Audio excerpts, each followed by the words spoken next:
We just came back from a week at the JW Masai Mara, and here's 10 things you should know before you visit. First up, getting to and from the property. So there's two main ways that most people get here. First, by car. It's about a 5 to 6 hour drive from Nairobi to the property, and you can arrange this with the reservation desk. This is definitely not the most popular option, but it's great for those who have extra bags and really don't want to deal with flying on small planes. Now, how most people will get here is a 30 to 40 minute flight from Nairobi Wilson. Now, this is not the same as Nairobi Jomo, which is the international airport.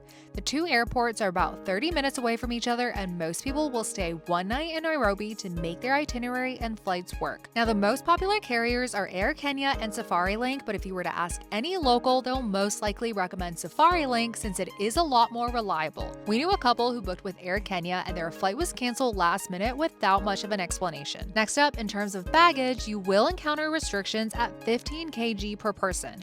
What happens is that they'll weigh everything on the scale together, so this will include your personal bag, camera bag, duffel, and on the website it does say there's no hard shells, but we brought hard shells and didn't have any issues. Second, now moving on to our arrival process. Caveat, this was just our experience, but our arrival was somewhat chaotic. We had sent over our flight times months in advance, but didn't really think to follow up leading up to our check-in. So when we got to the airstrip, no one was really expecting us, but we saw one of the guys with a JW jacket and asked if he could give us a ride, and luckily we were able to crash another party. So I recommend just checking in a couple days before you arrive, just so you have your pickup all figured out. Third, moving on to room overview and best tents. In total, there's 20 tents on the property as advertised on Marriott.com, but there's actually 22 tents in reality.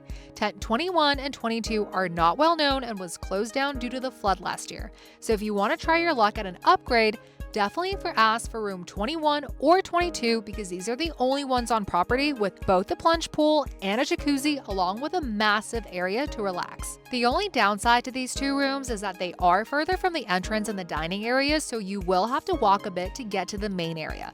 I won't go too in depth with the room overview since I've already done a deep dive into this video, so if you are curious to see what our executive suite looked like, check out this video below. Pro tip, if you are planning on using the jacuzzi, give them at least 3 to 4 hours notice because it takes forever to heat up. 4, let's do an overview of the property. This is the main dining area where they serve breakfast, lunch, and dinner. The food here is catered towards the American and Asian palates, and it did lack a local flair. But with that said, I really did enjoy the food on the property as 90% of the veggies and fruits are actually grown in the garden, which I spent one of my mornings at. And if you do have super early game drives, your guide will bring snacks and you can get your coffee and pastries to go. Next up, here is the lounge area, and it's a great place for cocktails between drives. Moving on to the pool, spa, and fitness areas. The pool is pretty big and it was mostly empty when we were there. As for the spa, you can use the facilities, but you do have to make an appointment. And lastly, in terms of the fitness center, it is outdoors and it kind of can get pretty buggy. Now moving on to my favorite part on the entire property, the Canon Studio. With your stay, you get one lens and body of your choosing, and you can lease it out during your entire stay. Before, this feature was complimentary, but now they charge a $25 fee for your stay, which low-key I think is a steal for the quality of photos and videos you get.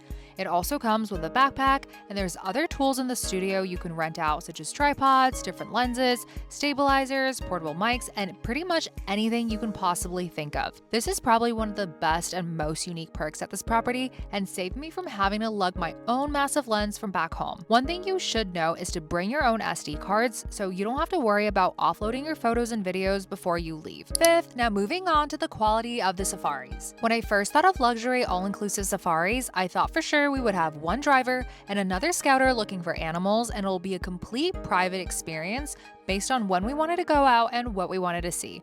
But it's not quite like that. In general, you don't get much of a say on your schedule and you're lumped in with a group. So what happens is you're automatically put into a group with all the people arriving on the same day as you. We lucked out and ended up with 6 people in our car, which really isn't heard of here. From the reviews I've seen online, I've typically seen 4 as the max, and on all the other JW vehicles we saw, there was only 4 people. But somehow we lucked out with 6.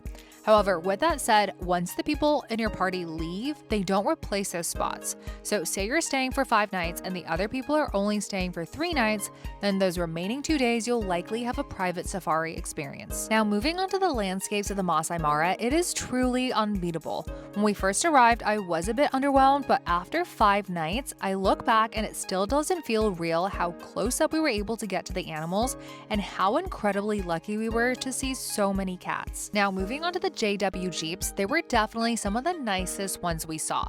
They were equipped with binoculars, sunscreen, snacks, ponchos, blankets, charging ports, and basically anything you can think of this Jeep will have. Overall, I'd give the quality of the safari we experienced a solid 4 out of 5 and the landscapes and animals we encountered a 5 out of 5. 6 is tipping. Okay, so this is somewhat of a taboo topic here and another reason why we didn't have the best experience, but tipping is expected. I guess since most folks come here on points, they expect to make up for the difference via tips. But the quality of every little thing we realized was determined on how much you tip. But just in general, expect to tip a little bit more than what you typically tip at luxury properties and bring cash because you will notice a difference in treatment if you tip via cash versus on your credit card. 7th, there is no need to overpack. The daily laundry was so nice and because of this, I only packed 2 different outfits, which never usually happens to me because I always overpack. In terms of the laundry amenity, you get 5 pieces of laundry per person per day, which is more than enough. And also, a lot of people do think that because it's a JW property, there's a strict dress code for dinner. But we noticed that most of the time, everyone was pretty laid back and chill, and people just rolled straight from their safaris into their dinners. 8th, if you have the time to do the Sundowner and the bush breakfast, request this early in your trip. So the Sundowner is a very intimate experience, usually accompanied by some sort of bubbly, and this usually happens right around sunset. But we had to delay it 3 different times because of the rain, and when we finally got to do it, our entire group had left. Another cool bonus about your stay is the bush breakfast.